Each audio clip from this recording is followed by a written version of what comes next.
other thing you're working on is because this is a story to be told. I mean, you played basketball, you wrote about basketball, you talk about basketball. Basketball is your life, and what are you putting together? Well, I'm trying to put together just some kind of like little vignettes over the years that I've had. You know, whether I've been covering basketball or playing basketball, just in which maybe a lesson is to be learned, or I learned something about life or improving or something like that. So.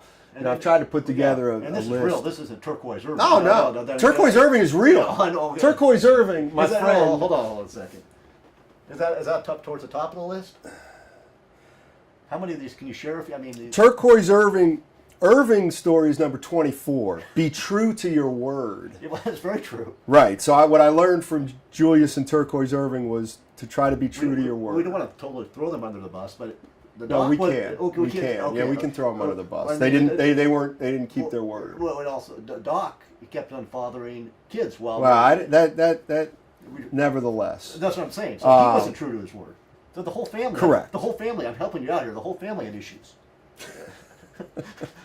Trying to help. I'm just like B.J. Armstrong, for example, is a guy I got to cover for the Warriors when he after his Chicago years, and just watching him prepare for games day after day after day, I realized that the thing with him was you have to be professional and adhere to a routine. He would get to the arena on game nights. He would get to the arena every single game at the same time.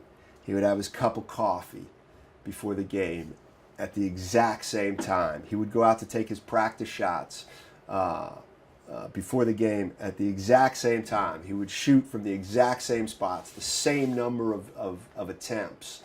It was like he punched the clock every time he went to practice or went to a game. And I just remember at that time I was still really young as a beat writer. I just thought, oh, these guys are great and they kind of practice and they're all really good. But what I learned from him was that it was his life. Right. It was his livelihood was at stake, and he took it so seriously. And so that's one thing that I learned from him. So, I'd come up with a bunch of these and try to pass them along, maybe. Who knows? That's true. No, we'll see. But that's a good lesson. It's impossible to make it to the NBA. It's right. Even tougher to stay there. Right. That's the other lesson was that, if you're a kid growing up, and you think. And you're like, your goal is to make it to the NBA, and then you make it to the NBA. How can you not exhale at that point? Right. How can you not, all right, I made it. Time to have a little fun. Right. I mean, it's human nature, but there's within that group, there's even a smaller group that says, all right, I made it, now time to get to work. Right. And that's just, that mindset to me is just, it's almost, I couldn't do it. Right. I would have to take a deep breath and probably celebrate for a while. But then you do that and you fall behind. Yeah.